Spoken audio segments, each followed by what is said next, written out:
ഇപ്പോൾ നേമത്തെ UDF സ്ഥാനാർത്ഥി K Sabarinathan നമുക്കൊപ്പം തത്സമയം അതിഥിയായി ചേരുകയാണ്.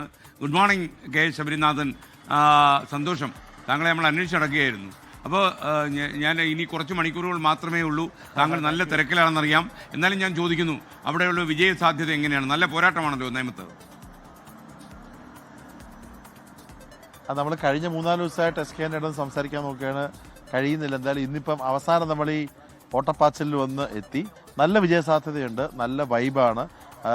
എല്ലാവരും നല്ല രീതിയിൽ പാർട്ടിക്കാരും നാട്ടുകാരുടെയൊക്കെ റെസ്പോൺസ് ഉണ്ട്.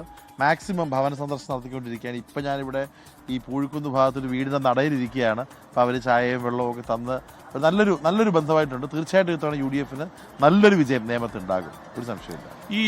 ഈ തെരഞ്ഞെടുപ്പിൽ നേമത്ത് UDF സ്ഥാനാർത്ഥി വിജയിക്കുന്നുവെങ്കിൽ അത് താങ്കൾ മുന്നോട്ട് വെക്കുന്ന ഏത് കാരണത്താലാകും എന്നാണ് താങ്കൾ ഇപ്പോൾ കരുതുന്നത്? അല്ല, പ്രധാനപ്പെട്ട കാര്യം ഇവിടെ ഇടതുപക്ഷ സർക്കാരിനോട് വലിയൊരു നിസ്സംഗതയുണ്ട്. നേമത്തെ ജനങ്ങൾക്കൊരു മാറ്റം വരണം എന്നുള്ള ആഗ്രഹമുണ്ട്. ആ മാറ്റം BJPയോടും വലിയ നിസ്സംഗതയുണ്ട്. കാരണം കോർപ്പറേഷനിൽ ഇത്രയും സീറ്റ് കൊടുത്തിട്ട് ഒന്നും ചെയ്തിട്ടില്ല എന്നൊരു വലിയ ചർച്ച ഉണ്ട്. ഇവിടെ പ്രധാനമന്ത്രി വന്ന് 45 ദിവസത്തിനകത്ത് പദ്ധതികൾ പ്രഖ്യാപിക്കുമെന്ന് പറഞ്ഞിട്ടും ഒന്നും നടന്നിട്ടില്ല.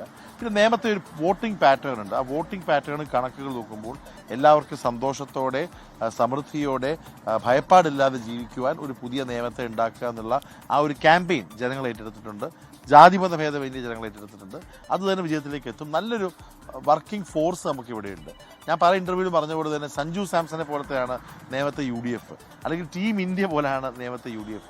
1-2 പരാജയങ്ങൾ കാരണം നമ്മൾ എഴുതി തള്ളിയിരുന്നു. പക്ഷെ എങ്ങനെയാണോ സഞ്ജു ഇപ്പോൾ കളിക്കുന്നത്, തിരുവനന്തപുരത്തുകാരനായ സഞ്ജു ഇപ്പോൾ എങ്ങനെയാണോ കളിക്കുന്നത്, അതേപോലെ തന്നെ നമ്മളെല്ലാം ഒരുമിച്ച് വർക്ക് ചെയ്ത്, ഒരു സംശയം വേണ്ട, ടീം ഇന്ത്യ വേൾഡ് കപ്പ് അടിച്ച പോലെ ടീം UDF നിയമം അടിക്കും.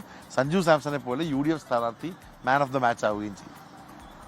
ഓക്കെ, യഥാർത്ഥത്തിൽ ശിവൻകുട്ടി അവകാശപ്പെടുന്നു അദ്ദേഹം നല്ല ജനകീയനാണ് എന്ന് പറയുന്നു. BJP സംസ്ഥാന പ്രസിഡന്റ് രാജീവ് ചന്ദ്രശേഖർ പറയുന്നു അദ്ദേഹം ഒരു വികസന രേഖ നിയമത്തിനായി കൊണ്ടുവന്നിട്ടുണ്ട്. ഇതിനിടയിലാണ് താങ്കൾ? അല്ല, നമ്മൾ 3 പേരും ഒരേ സ്പോട്ടിൽ വന്ന് നിൽക്കുകയാണ്. ശിവൻകുട്ടി മിനിസ്റ്റർ പഴയ മന്ത്രിയാണ്, പഴയ MLA ആണ്. ശ്രീ ചന്ദ്രശേഖരൻ BJPയുടെ സംസ്ഥാന അധ്യക്ഷനാണ്.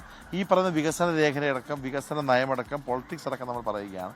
പിന്നെ നിലപാടെന്നുള്ള സാധനം ഉണ്ടല്ലോ. ഇവിടെ PM ശ്രീ പദ്ധതി ഒരുമിച്ച് ഒപ്പിട്ട BJPയുടെ പ്രസിഡന്റും CPMന്റെ വിദ്യാഭ്യാസ മന്ത്രിയാണ് ഒരുമിച്ച് മത്സരിക്കുന്നത്. അപ്പോൾ ജനങ്ങൾ ഇതൊക്കെ മനസ്സിലാക്കുന്നുണ്ട്. ഇവിടുത്തെ ഒരു പൊളിറ്റിക്സ് മനസ്സിലാക്കിയാണ് ഈ മത്സരം നടക്കുന്നത്. ഒരു കണക്ക് കൂട്ടലാണ്. ആ കണക്ക് കൂട്ടലുകൾ കൃത്യമായിട്ടുള്ള ചേരുവകൾ UDF അറിയാം. എല്ലാ ഭാഗത്തു നിന്നും വോട്ട് വന്നുകൊണ്ട് UDF ജയിക്കും, ഒരു സംശയം വേണം.